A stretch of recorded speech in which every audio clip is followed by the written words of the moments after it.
Hello, I have a question for Bashar. This is a little odd, but I'd like to know if I actually did contact Bashar through dowsing. I do dowsing with a pendulum, and I wanted to see if I could actually contact Bashar. And just a few days ago, Bashar did come through, and I asked a few questions. So my question to Bashar is, did I contact Bashar, and were my questions answered truthfully, or were the answers that I received from Bashar correct? I guess I'm not quite sure how to say that. But anyway, thank you very much, and I do appreciate this one-on-one request. Thank you. You did not receive them from me personally. You may have tapped into our collective energy, the energy of the Sasani people. Unless you provide us with the answers you got, we cannot comment on the accuracy of them. Hello, Bashar. This is Mirta. I have been having some fun dreams lately about magical animals. And in one of those dreams, a person that I know was he was able to communicate with a dog. And the dog was telling him about a peridot stone. So when I woke up, I was all excited about a peridot stone, and I ordered 3 of them online, and they just arrived, which is really nice. So I guess when something like that happens, I dream about something, and I feel like I want to, on the one hand, I want to honor it by giving it like a place in my physical reality as well. But I guess I'm also trying to find like how to connect my dream world and my physical reality more. And I was wondering what you can tell us about that. Like how do we get those two to start coming together? Thank you, Bashar. Well, first by understanding that your physical reality is a dream. In fact, it's actually more of a dream than your dream reality, which is more real than physical reality. You have to reverse the understanding in your consciousness that you are, in fact, right now, still in spirit and you never leave it. You have to understand that you're dreaming that you've left. You're having a dream in spirit that you are not in spirit, and that is what physical reality is. So you have to understand and experience physical reality in the same way that you experience the idea of a dream. And when you start to become more lucid and aware that you're creating this dream that you call physical reality, then it can begin to appear more dreamlike. Not that it gets out of control, but it is more malleable, more flexible. Space and time will become more bendable, so to speak, more flexible, more collapsible. You will start to see physical reality as being less real. Again, you can continue to experience it, but you will realize that you have more control over exactly what happens. And therefore it becomes more dreamlike. So allowing yourself to start seeing physical reality in a more dreamlike way will help you realize that one is simply an extension of the other. Physical reality is simply an extension of the spirit world. It's just a different context. It's just a different perspective of it. Hi, Bashar. The number 333 has been stalking me for many, many years. I believe my hybrid children are among the first 333. Can you confirm this for me? Thank you so much. Love you so much. The number 333 is a representation of 333,000 cycles per second, which is the borderline between physical and non-physical reality. So you are giving yourself a perception of where you are heading as a species and how it is important to raise your frequency in order to be more vibrationally compatible with the hybrid children who have the ability to blend both spirit and physical realities into one being. And when we're following our highest excitement, can you help us understand where rest, entertainment, diversions are necessary and how to know where to place them in our reality so that we don't get out of balance with it? Well, again, if you actually are living in the vibration of your passion, the things that you need, including things like rest and entertainment, relaxation, would synchronistically be obvious to you as part of your passion, part of your excitement, when they are necessary for bodily replenishment and so on and so forth. In much the same way that you know when it's time to eat when you are hungry. So when you are truly living in your passion, there will be other kinds of senses that you will develop that will tell you, now it's time to rest. In the same way that you have a signal that now it's time to eat because you feel hungry. So the idea is to include all of those things in the vibration of your passion and let synchronicity organize them all in a way that allows you to hone your senses to be able to tell when certain things are necessary within your passion, within your excitement. So also what you're saying, I guess, is that as long as the more precise you are in following the formula, the more accurate your interpretations of the signals you receive will be. For example, if a person is having issues with their weight, they might get constant signals that it's time to eat, but that's more of a reflection of being out of balance. Yes. But if you're following the formula more precisely and you are experiencing the higher vibrational state that comes with your passion, where everything falls into place, where everything is synchronistically aligned, then you will receive those messages in a balanced way. Yes, because if you pay attention to people who are following their passion, just to use the example we have already suggested, you will recognize that sometimes people will hardly ever feel hungry. They will feel hungry when they need to. They will not feel excessively hungry because they are so focused on their passion that they're getting energy and getting support in another way.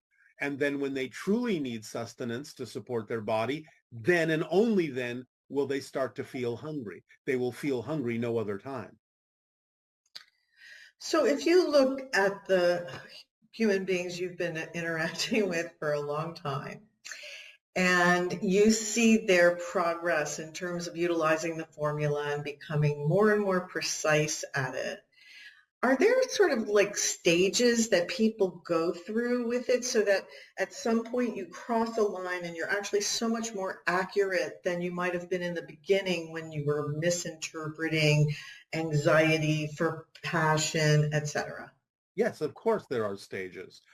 Stages of understanding, stages of, as you say, wrapping your mind around something, really making it real for you, really having a knowing of how it works. Again, it goes through stages in much the same way that you learn how to walk as a child. There are the stages where you're simply lying flat. There are the stages when you begin to move around and crawl. There are the stages when you finally balance yourself enough to walk. There's the stage when you finally learn to balance yourself enough to run. And then there are the stages when you finally achieve things that you consider to be certain forms of athletics, where you can leap and bound and do other things, somersault and so on and so forth.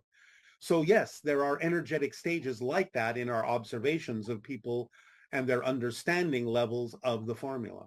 We can tell when you're crawling, we can tell when you're walking, we can tell when you're running, we can tell when you're leaping.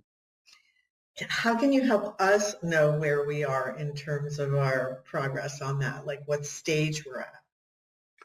We can only assist you by helping you to understand how to clarify your own self-investigations about why you believe what you believe and what's holding you back in your belief system. What it is that prevents you from having a clear understanding of the principles of the formula. So that's how we help you, by clearing out your attic of any beliefs that are holding you back from your pure understanding of the formula. So basically, since we're manifesting all the time, Yes. It's all based on when you manifest something, how you react to it, how you respond to it, where you get confused, where you get clarity. And that's what really shows you what stage you're at in terms of working with these concepts. Yes. Great. And this is a person asking about the formula, so let me see if, okay, if someone hasn't been following their excitement for a while and then they start to follow it again in any given moment, what happens? And you said that the only way to miss an appointment that's meant for you is to worry about missing it. Yeah. Can you expand on what happens if someone misses an appointment? Does it queue back up again and come back around for another opportunity? Yes, it always does if you're paying attention, if you're willing to understand that that is happening. You will always be given another opportunity. Now, that doesn't mean it's not possible to simply miss it for the entire lifetime. Because if you keep refusing the opportunities, if you go into a negative vibration that makes it almost impossible for you to see the opportunities because you're not on a vibratory level to perceive them, then yes, that can happen for an entire lifetime. And then when you are non-physical, when you go into spirit and look at your life review, you might go, oh, look at all the missed opportunities. Look at all the times I could have been willing to pay attention to the opportunities, but I just didn't. But you will still learn a lesson from that. So there is always another opportunity to learn the lesson, always another opportunity to choose something where you can apply the information and the knowledge of that lesson. Whether you are still physical or not is not the key. It's whether or not you simply arrive at a point ultimately where you're finally recognizing that there is an opportunity to learn the lesson and do something with it. So when you reach the stage of the formula where you're expressing a higher level of precision, what are some of the kinds of things that can happen in that circumstance?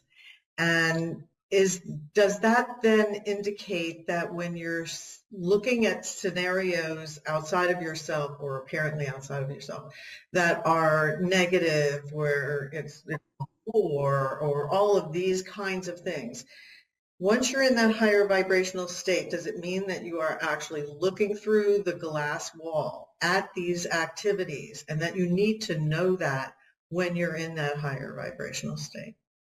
When you are in that vibrational state, you are operating on synchronism in the same way that we do. You see reality for what it is, your projection of consciousness. You explore everything with curiosity. Nothing makes you react in a negative way. You remain neutral and positive in your approach to everything. You act immediately and fully on every opportunity that represents your excitement and your passion. You are your true self, and you feel transparent to yourself and are willing to look at everything within yourself and accept everything that manifests in your life as an opportunity to experience more and more expansion and more knowledge. You start really becoming lucid in the physical reality dream. Sounds wonderful. It is. Yeah, yes, it is. Yes, it is. Now, this person is telling a personal story that they have, and I will give this information. She says that she was a prostitute 10 years ago, Yes. and she got caught by a lot of people, but she healed herself, and she's a different person now. And she's trying to let go of her past, but people still remember who she was. So everyone who knows me has heard about it, is what she says. And meeting new people, even abroad, they seem to become discovering of her past. So she wants to understand, how can she be present and forgive herself, because it's now causing her to be afraid to start something new, because she feels like it'll just keep coming back and haunting her. All right. Well, there's two ways to approach this. First of all, she herself may not be really letting go of that persona if she really truly wishes to. So she may be walking into new relationships in fear that she is going to bring that persona forward, or that someone is going to know about that persona. So she's holding on to the persona for some reason. She has to look at her belief systems about what she's getting out of doing that. And really, truly let it go if it really doesn't belong to her anymore. She has a different past if she's truly a different person. The idea that someone might point it out to her, might quote unquote remember who she was, is simply an opportunity for her to see if she's still reacting to it in the same old way, or saying, but that's not who I am. The second approach to this can be to remind people that everyone was a different person in the past, no matter what it is they expressed, no matter who it is they were being. So just as someone might point out to her that she was different in the past, then she can point out to them, but so were you. Who did you used to be in the past that you no longer are? Can we relate to each other as people in the present and let go of the past? Can we simply be here now? So that's the two approaches. She has to find out if she's holding on to that past persona for some reason that she believes serves her, or if she's just testing herself to see if she can let it go. And at the same time can remind others who pointed out to her that they themselves also have past selves that they may not be letting go of, or that they have let go of, and to simply exist in the present, because what purpose does it serve to relate to someone who is no longer in the present? Okay, and this is kind of reiteration of another question, but still probably useful. This person is saying that they find themselves judging themselves whenever they're angry, judgmental, or get annoyed at someone. And they want to know how they can have an opinion of their self-expression without feeling bad. In terms of reflections, what is it saying about me when I am angry and annoyed at somebody? It means you're angry and annoyed at yourself. Because again, you're projecting onto them what you feel to be true about yourself. So we would simply suggest more honest, deep self-investigation about what it is that you feel uncomfortable with within yourself. What are you out of alignment with within yourself? What are you angry with yourself about? And investigate that more deeply, more fully, and let it go.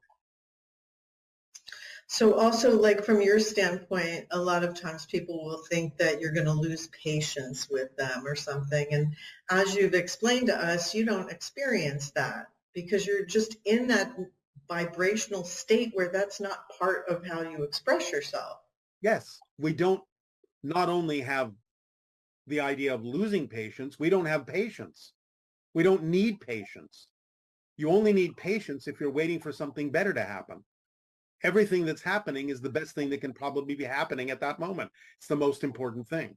So we're fully engaged in the present and therefore are not waiting for something else to happen. Therefore, we don't need patience. And if we don't need patience, then we never lose our patience because we never had it. Okay, so that you see when you're reactive to something that it's probably, for a human being, it's probably means that there's issues of self-worth are coming up. Yes. And they don't know who they are anymore. They're confused by what has manifested.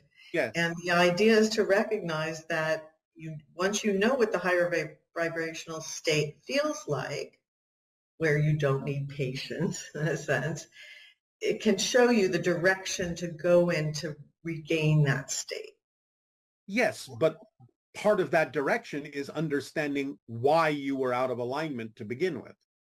What belief you're holding on to, why you reacted the way you did. So that's part of the idea of the realignment, is understanding why you were misaligned. Okay. And this person is saying that they've mostly used pain as a teacher to drive them towards growth. And how can they change that motivator into one that involves joy and, positive states instead of fear and negativity? Right. Well, their ability to ask the question itself can propel them in that direction. Because if they really only understood how to motivate themselves through pain, and that was it, they would never even wonder if it was possible to motivate themselves through joy. But this is what following your passion is all about, is motivating yourself through joy. So the idea is, what are you getting out of motivating yourself from pain? Do you not truly believe and understand that by following your passion, you are motivating yourself through joy? Again, it comes down to following the formula and truly understanding it, understanding how it works. But if you really believe that you're not going to move forward unless you goad yourself with pain because you believe that that's necessary to get yourself to act, to get yourself to move, to get yourself to grow, then you'll keep using that because you want to keep motivating yourself. But you don't have to do it through pain. If you understand how the formula works, you will understand that when we say to act on your passion, that is synonymous with motivating yourself through joy. And this question is, are there laws governing the spiritual world just like there are laws governing the material world? Or is there only one set of laws and that applies to both spiritual and material world? The 5 laws apply everywhere, every when, to everyone, in every state. Do you want to repeat the 5 laws? Number 1, you exist. Number 2, the one is the all are the one. Number 3, you want to join me?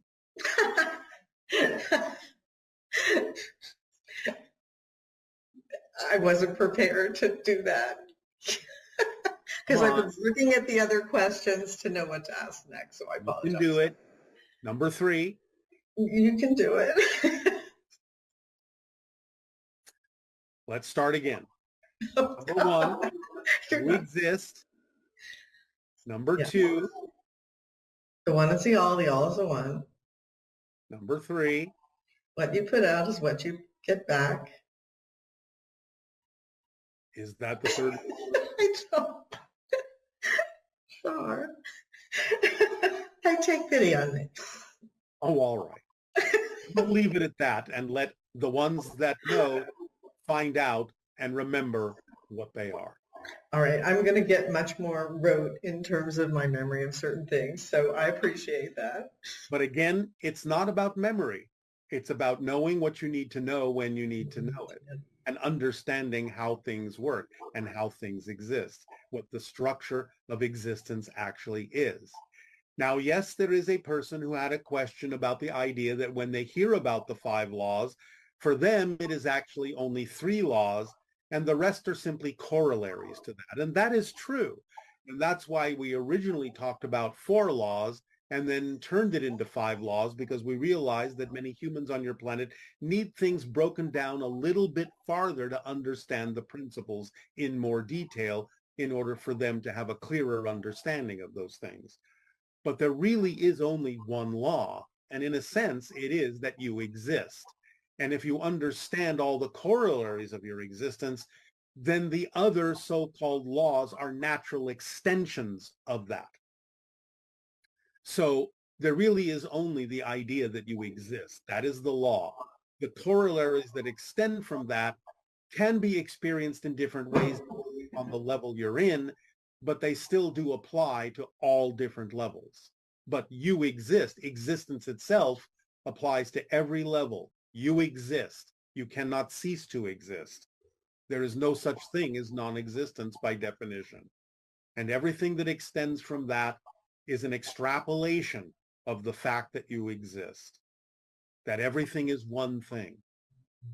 But it changes. It experiences itself in all the ways that it can. And that's why the 5th law is that everything changes. That's the only constant.